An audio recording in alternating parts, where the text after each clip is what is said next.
नमस्कार साथियों, मेरा नाम है प्रवीण कुमार। मेरे YouTube चैनल पर आप लोगों का एक बार फिर से स्वागत है। आज हम लोग बात करेंगे भ्रष्टाचार पर। भ्रष्टाचार एक ऐसा दीमक है जो हमारे समाज को धीरे धीरे करके खा रहा है। इसके ऊपर बहुत सारी फिल्में बन चुकी हैं, बहुत सारे शो हो चुके हैं, बहुत सारी वेब सीरीज बन चुकी हैं, अब भी बन रही हैं। ये एक ऐसा टॉपिक है जिसको कभी भी कहीं भी उठाया जा सकता है और कोई भी इस बात को मानने से इनकार नहीं करता। लेकिन असलियत वो नहीं है जो जनता को परोसी जाती है फिल्मों के थ्रू। असलियत वो नहीं है जो आपस में टपरी पर चाय पीते पीते लोग बातें करके पुलिस को भ्रष्ट कर देते हैं या सरकार को भ्रष्ट कर देते हैं। असलियत वो नहीं है, असलियत कुछ और है। और वो असलियत क्या है वो आज मैं आपको इस वीडियो में बताऊंगा। मैं आपको बताऊंगा कि कैसे एक सॉफ्ट टारगेट है पुलिस को आप भ्रष्टाचारी कह सकते हैं बड़े आराम से। लेकिन आप कहिए किसी सरकार को भ्रष्ट, आप कह के दिखाइए नगर निगम को भ्रष्ट, आप कह के दिखाइए रजिस्ट्रार के ऑफिस वालों को भ्रष्ट, जल बोर्ड वालों को भ्रष्ट, नाली खड़ंजा बनाने वाले लोगों को भ्रष्ट, सड़क बनाने वाले लोगों को भ्रष्ट, आप कह के दिखाइए। आप बताइए मुझे कहाँ शिकायत करेंगे आप एक नंबर मुझे बता दीजिए कि मैं इस नंबर पर जो है मेरे को टोल फ्री नंबर दिया हुआ है, मैं इस नंबर पर शिकायत करूंगा और तुरंत उसका समाधान हो जाएगा। यदि यही काम आपके साथ पुलिस करती है तो आपको बताने की जरूरत नहीं है कि आप कहां फोन करेंगे। पूरा देश जानता है 112 मिलाओ, पुलिस को पुलिस ही पकड़ कर ले जाएगी, वरना जो है वो बात उसके अफसरों तक पहुंच जाएगी। मतलब उसके ऊपर कार्रवाई होनी तय है।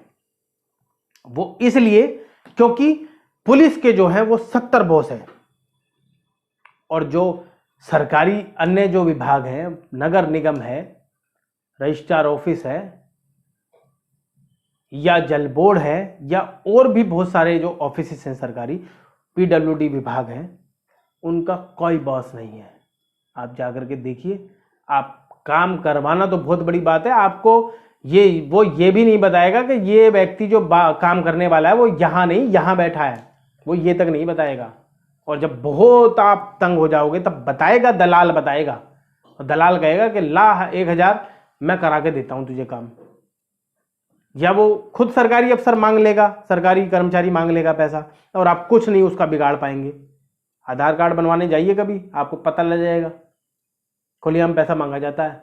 एक अपॉइंटमेंट फिक्स करने के भी 500 रुपये ले लिए जाते हैं, 1000 रुपये भी ले लेते हैं लोग।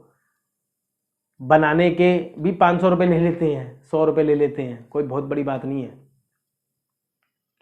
लेकिन उसके ऊपर कोई बोल नहीं सकता। वजह यह है कि सरकार ने कोई टोल फ्री ऐसा नंबर ही नहीं रखा है अपने लिए, क्योंकि उनको पता है कि जनता जो है इतनी ज्यादा है, करोड़ों में है, और करोड़ों में है तो करोड़ों समस्याएं भी है। हमने जो है अगर टोल फ्री नंबर दे दिया तो हम किस किस की सुनेंगे, वो तो पागल हो जाएंगे।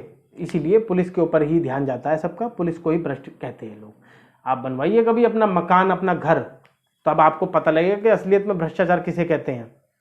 वहां पर लेंटर के हिसाब से पैसा जाता है, हालांकि पुलिस भी लेती है उसमें, लेकिन नगर निगम भी लेती है, नक्शे के नाम पे लेती है। पहले कहते हैं कि नक्शा गलत है और पैसा ले लेते हैं, उसके बाद कह देते हैं नक्शा तेरा पास है, वो ठीक हो गया। खुलेआम भ्रष्टाचार चला है, कई सालों से चला है, बहुत लंबे सालों से चला है, अब भी चल रहा है, कोई उसे रोकने वाला नहीं है। लेकिन टारगेट सिर्फ पुलिस बनती है, वह जो मैंने आपको बता दी। अब मैं आपको बता दूं कि ये पुलिस जो है भ्रष्टाचार करती क्यों है असल में। तो मैं आपको उस भ्रष्टाचार की जड़ तक लेके जा रहा हूं, मैं आपको बताता हूं। सबसे पहले हम शुरुआत उसके खर्चे से कर लेते हैं।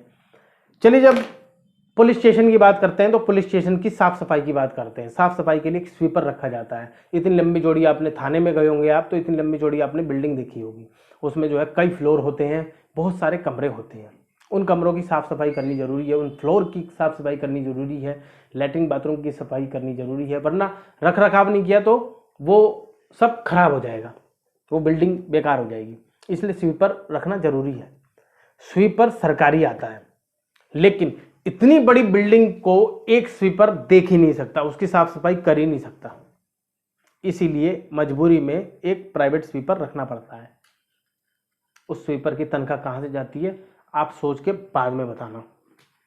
अब इसके बाद आप आ जाइए 24 घंटे की ड्यूटी पर। पुलिस वालों की 24 घंटे की ड्यूटी है, पूरा देश जानता है। 24 घंटे की ड्यूटी है तो उनको पुलिस स्टेशन में सोना भी पड़ सकता है, रहना भी पड़ सकता है, तो वो खाएंगे कहाँ? वो थाने में ही खाएंगे। खाने के लिए कुक रखा होता है सरकारी। लेकिन जब सरकारी जुड़ गया नाम के पीछे, तो उसको सरकारी सुविधा भी पूरी चाहिए, उसको छुट्टियां भी चाहिए, उसके भी पेट में दर्द होता है, उसके भी बच्चा बीमार होता है, कोई भी प्रॉब्लम हो सकती है उसको। तो वो ये कोशिश उसकी ये रहती है कि मैं किसी तरह यहाँ से मेरे को छुट्टी मिल जाए, मेरे को छुटकारा मिले, मुझे छुटकारा मिले। ये पूरा विभाग जानता है, छोटे से लेकर के बड़े अफसर तक ये जानते हैं कि जो सरकारी कुक होता है वो खाना टाइम पे कभी नहीं दे पाता पुलिस वालों को। पुलिस वाले तंग हो जाते हैं, वो प्राइवेट कुक रखते हैं। एसएचओ तो खास तौर से प्राइवेट कुक रखता ही रखता है, क्योंकि एसएचओ को तो निर्देश है 24 घंटे तुझे यहाँ रहना है। एक हफ्ते में जो है एक बार वो उसे जाना होता, वो भी रात को। तो जब वो 24 घंटे वहाँ रहेगा तो वो खाना भी वहीं खाएगा। उसे किसी भी वक्त भूख लग सकती है, चाय भी पी सकता है, वो जूस भी पी सकता है, बहुत सारे जो है चीज़ें हैं जो उसको चाहिए, एनर्जी भी चाहिए उसको, क्योंकि वो काम कर रहा है 24 घंटे। अब वो काम या तो अपनी बीवी करेगी या फिर कोई पर्सनल आपका रसोइया करेगा, वो रसोइया पैसा लेगा। अब काम आप जनता के लिए कर रहे हैं, सरकार के लिए कर रहे हैं, और पैसा आप अपनी सैलरी से देंगे। वो क्यों? 15-20 हज़ार रुपये एक कुक लेता है, जिसको 24 घंटे वहीं रहना होता है अपने बीवी बच्चों से दूर, तो वो 15-20 हज़ार से कम नहीं लेता। हालांकि राशन का भत्ता मिलता है, तो राशन हम नहीं जोड़ रहे हैं इसमें, वो सरकार देती है हर साल। तो अब यह बताइए कि वो पैसा कहाँ से आता है? वो पुलिस के पास वो पैसा इसी जनता से आता है। अब आप आ जाइए शिकायतकर्ताओं पर। थाने में जो है सैकड़ों लोग शिकायत के लिए आते हैं। सबको जो है एसएचओ चाहिए होता है। जब आप किसी के घर जाते हैं तो आपका स्वागत पानी से होता है, चाय से होता है। ये तो गरीब से गरीब आदमी भी करता है अपने घर में। तो पुलिस वालों के अंदर क्या इतनी भी इंसानियत नहीं है? वो पानी पिलाते हैं, चाय भी पिलाते हैं। मैं एक मामूली सा आंकड़ा लेके चलूँ, 100 पानी का, 100 पानी की बोतल पिला दी पुलिस वाले ने, और 100 जो है चाय उसकी खर्च हो गई। ये जो आंकड़ा है ये बहुत मामूली सा मैं बता रहा हूँ। 100 चाय 100 पानी की बोतल खर्चना कोई बहुत बड़ी बात नहीं है। एक आदमी जब शिकायत लेकर के आता है तो वो अपने साथ 5-6 आदमी लेकर के आता है, वो अकेला नहीं आता। जब कोई सिफारिश लेकर आता है तो 10-20 लोग साथ में लेकर आता है। और जब पानी पिलाओगे तो सबको ही तो पिलाओगे, या एक को ही पिला करके टरका दोगे? एक बारी में अगर 10 लोगों को भी पिलाया तो 10 बोतल साफ। ऐसे ऐसे 10 बार लोग आ गए तो 100 बोतल साफ। ऐसे ही चाय का हाल है। वो पैसा कहाँ से आता है? क्या पुलिस विभाग वो पैसा देता है? वो थानों को कोई ऐसा फंड नहीं देता। कई पुलिस कमिश्नर ये कह चुके हैं कि थाने में अगर कोई फरियादी आता है तो आप उसे उसकी शिकायत लो या मत लो, लेकिन आप उसे पानी जरूर पिलाएंगे, ताकि उसका आधे से ज़्यादा गुस्सा वहीं शांत हो जाए और उसको लगे कि हाँ मेरा काम हो जाएगा, पानी इसने पिला दिया, वो गुस्सा उसका शांत हो जाएगा और वो बेचारा चुपचाप अपने घर चला जाएगा। नसीहत तो दे दी, पैसा नहीं दिया, ना सोर्स बताया कि ये पैसा आएगा कहाँ से। अब आपको एक और खर्चा बताता हूँ। ये खर्चा है इन्फॉर्मर का। किसी भी इलाके में जब कोई कांड हो जाता है बड़ा, कोई मर्डर हो गया, कोई लूट हो गई, डकैती डल गई, कोई भी बहुत बड़ा क्राइम हो गया, ऑफेंस हो गया, तो उसे सॉल्व करने का भी प्रेशर पूरा पूरा होता है पुलिस वालों के ऊपर। पुलिस वाले कोई अंतर्यामी नहीं है जो मुलजिम को यूं पकड़ करके जेल में डाल दिया। उसे ढूंढने में उन्हें वक्त लगता है, टेक्निक लगती है, तमाम तरह की चीज़ों से वो ढूंढते हैं, टेक्निक लगाते हैं, दिमाग लगाते हैं।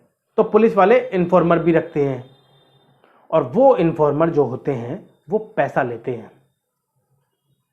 वो इन्फॉर्मर फ्री में काम नहीं कराते। कई बार इन्फॉर्मर जो है झूठ बोल करके पैसे भी ले जाता है, लेकिन उसको मना नहीं कर सकती पुलिस। ये नहीं कह सकती कि तू तो झूठ बोल करके पैसा ले गया, क्योंकि एक बार उसने झूठ बोल दिया, पैसा ऐंठ लिया, पिछली बार उसने काम भी कराया था और अगली बार वो काम करा भी देगा। इसलिए वो देना पड़ता है, खर्चना पड़ता है। 10-20 हज़ार रुपये देना कोई बहुत बड़ी बात नहीं है। ये इन्फॉर्मर जो है पैसा ले जाते हैं, 5,000, 10,000, 20,000, 25,000 ले जाते हैं आराम से। दिल्ली पुलिस में या देश की किसी भी पुलिस फोर्स में ऐसा कोई फंड नहीं बनाया गया है। हालांकि स्पेशल सेल में जरूर पुलिस जो है ऐसा फंड रखती है कि आप इन्फॉर्मेशन के नाम पे कोई भी पैसा खर्च करिए, हम आपसे हिसाब नहीं मांगेंगे। लेकिन अन्य जो विभाग है, जो पुलिस स्टेशन है, उसमें जो है कोई भी ऐसा फंड नहीं रखा गया है, उनको पैसा नहीं दिया जाता। अब यही मैं आपको बता दूं कि वही मुलजिम अगर उनको पता लग गया कि वो जो है दूसरे शहर में घूम रहा है, पुलिस के ऊपर उसे पकड़ने का प्रेशर है, पुलिस जो है जाती है वहाँ, उसे पकड़ने के लिए।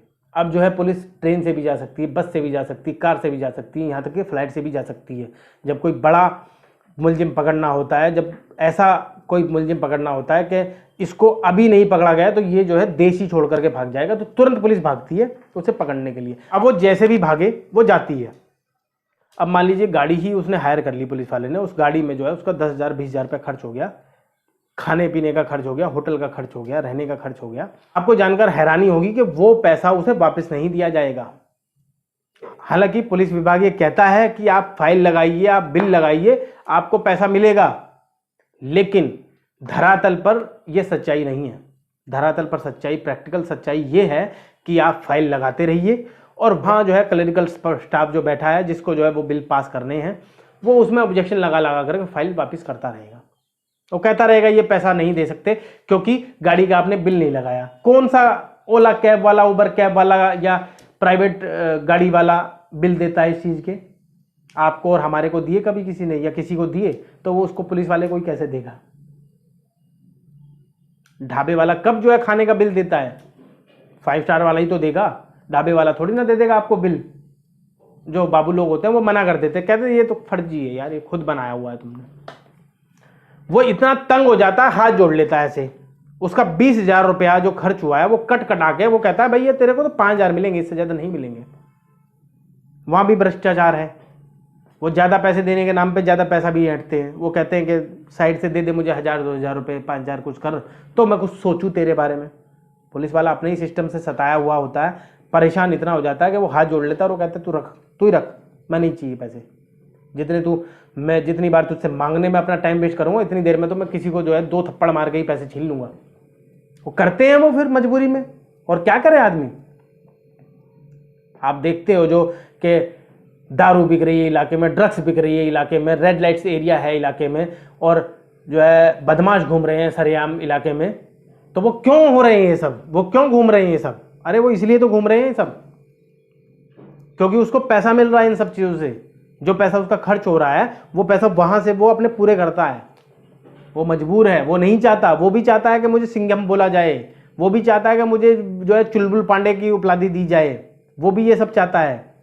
लेकिन वो साथ में अपने डिपार्टमेंट को भी अच्छी तरह जानता है। उसको पता है कि यहाँ मैं अगर नहीं करूँगा ये सब तो मेरे बच्चे भी भूखे मर जाएंगे भाई। मैं अपने बच्चों को मुझे गुरुद्वारे में भेजना पड़ेगा, मैं बड़ी पढ़ाइयाँ नहीं करा सकता, उन्हें बीवी की डिमांड पूरी नहीं कर सकता। इस वजह से ये सब भ्रष्टाचार हो रहा है। आपको जानकर बड़ी हैरानी होगी कि इन सब में डीसीपीज भी पीछे नहीं है, जॉइंट सीपीज भी पीछे नहीं है, जो भी बड़े अफसर हैं वो भी पीछे नहीं हटते। वो किसी ना किसी तरीके से उन पुलिस वालों से पैसा ऐंठते रहते हैं समय समय पे। महीने में 2 बार 3 बार का टारगेट बनाया हुआ है कि एक बार जो है 20,000 का खर्चा करा लिया, एक बार 40 का करा लिया, एक बार 10 का करा लिया। ऐसे ऐसे करके वो महीने में उनकी जो है लाख 1 रुपए की चपत लगा देते हैं। कई बार पूरी गाड़ी के टायर ही चेंज करा लिए, कई बार एक जो है जन्मदिन मनवा लिया, एक सालगिरह मनवा ली, कुछ प्लेटें खाने की मंगवा ली, बड़े बड़े बैग्स मंगवा लिए, फ्लाइट की टिकट बुक करा ली, हो गया काम। और क्या चाहिए? 1,00,000 1.5 लाख रुपए का उन्हें चूना लगाना था, वो लगा दिया उन्होंने। अब मैं आपको बताऊं कि इसमें काला कोट भी पीछे नहीं है। जज भी फटीक करवा लेते हैं, वो भी इसी तरीके से जी गाड़ी के टायर चेंज करा दो, मैंने वहां जो है बहुत बढ़िया बैग देखा था वीआईपी कंपनी का तो वो मंगवा दो जी, या जो है एक फंक्शन जो है वो अरेंज करा दो, होटल बुक करा दो। ये सब पैसा जो है कहाँ से जाता है? पुलिस वाले की जेब से जाता है। और पुलिस वाला कौन सा अपनी सैलरी से देता है? वो जनता से देता है, वो इन्हीं सब चीज़ों से देता है। सरकारी जो वकील होता है वो तक महीने में उसका भी टारगेट होता है कि मेरे को 2 बार 4 बार तो फटीक करानी है इनसे। वो भी इसी तरीके से, वो भी पीछे नहीं है, वो भी इसी तरीके से पैसा मांग लेता है, वो भी इसी तरीके से काम करा लेता है अपना। 20-30,000 50,000 का बड़ी मामूली सी बात है कराना, वो करा लेता है। पुलिस वाले मजबूर हैं, उनको सामना करना है डेली जजों से, सरकारी वकीलों से, काम है उन्हें, उनकी फाइल वो देखते हैं। तो उसको पता है कि इससे मैं बिगाड़ के कहां तक जाऊंगा, ये जो है मेरे को डेली लटका के रखेगा। पुलिस वाला दे देता है, तू भी ले जा। तो जो टपरी पे खड़े होकर के बात जो करते हैं भ्रष्टाचार की, अपने देश का क्या होगा, भ्रष्टाचार कभी नहीं खत्म हो सकता, तो वो इस वीडियो को जरूर देखें और वो ये डिसाइड करे असल में वो पुलिस वाला भ्रष्टाचारी है या फिर उसके सामने ये सारी परिस्थितियां खड़े करने वाले अफसर, वकील, जज या अन्य जो लोग हैं वो भ्रष्टाचारी हैं। आप लोग खुद ये फैसला करें। और ये सब तो मैंने आपको वो बातें बताई हैं जो बिल्कुल ऊपर ऊपर मुझे दिख रही हैं साफ साफ, कि इन 7-8 जगह पर पैसा पुलिस का खर्च होता ही होता है। लिटरली जेब से 1-2 लाख रुपया खर्च होना ही होना है। मैंने वो बातें तो अभी कही नहीं जहां पे पुलिस को मैनेज भी करना होता है, जहां जो है बहुत सारे लोग ऐसे लोग हैं जिनके बारे में यहाँ वीडियो में बताया भी नहीं जा सकता। वहां जो है सीधे तौर से गिव एंड टेक चलता है, वो तो मैं आपको बता ही नहीं रहा हूं। इसलिए कभी भी जब कोई डीसीपी अपने एसएचओ को, सिपाही हवलदार को ये कहे कि मेरे को ये इलाका बिल्कुल साफ चाहिए, यहाँ पे किसी भी तरह का कोई भी अवैध काम नहीं चाहिए, तो वो उससे पहले ये जो परिस्थितियां खड़ी है उनका भी समाधान निकाले, इस परिस्थितियों को खत्म करे। तब जाकर के वो उस पुलिस वाले को चोर भी बोल सकता है, भ्रष्टाचारी भी बोल सकता है, जो उसके मुंह में आए वो बोल सकता है। तो आज की वीडियो में सिर्फ इतना ही, हम वीडियो को समाप्त करते हैं। जल्द हाजिर होंगे एक नए टॉपिक के साथ, नए मुद्दे के साथ। तब तक के लिए इजाज़त दीजिए। नमस्कार।